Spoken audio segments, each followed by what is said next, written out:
I'm going to give you a day in the life. No, I'm going to give you a life in the day of an addict because it's that exhausting and that repetitive. These are the thoughts I have on an hourly basis. It starts off with an innocent green tea that does nothing, doesn't do anything. Maybe I can have a coffee. Maybe it wasn't that bad. Maybe I could have a coffee like everybody. Everybody in the world drinks coffee. I'm not addicted. I mean, everyone's addicted to coffee, but that's not my problem. My problem's alcohol, cocaine. I can't have coffee. Coffee's ridiculous. Everyone goes to meetings and drinks coffee. You're allowed.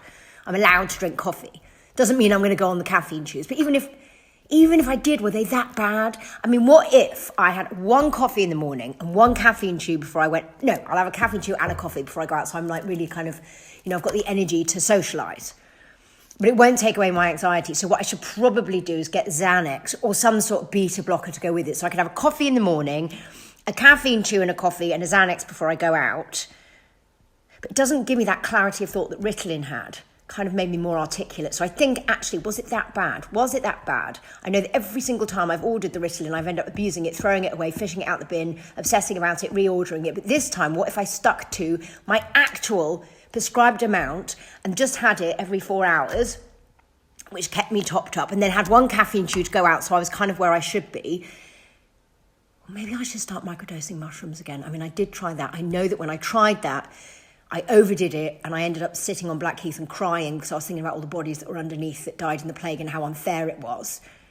So maybe I won't. I mean, that was a really bad day. Maybe I'm not going to, I shouldn't do that. But I do wonder whether I can drink again. Because there was that time, about 3 years ago, when I had 3 drinks, and I was really funny. And then I went home, and I didn't have a hangover.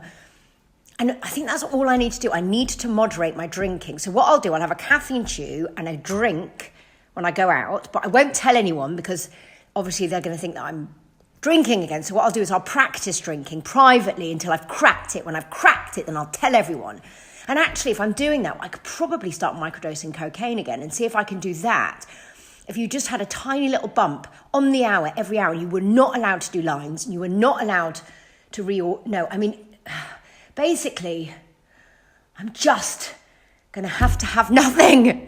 I am going to have nothing. I can't even have a green tea because the green tea doesn't do anything, but it starts the conversation because it doesn't do anything and I'm expecting it to do something. So I can't even have anything that I expect will do anything. I'm going to have to wake up. I'm going to have to be tired until it wears off like a child, until I'm back in the world and I just function and I'm uncomfortable and I'm exhausted and I just have to suck it up.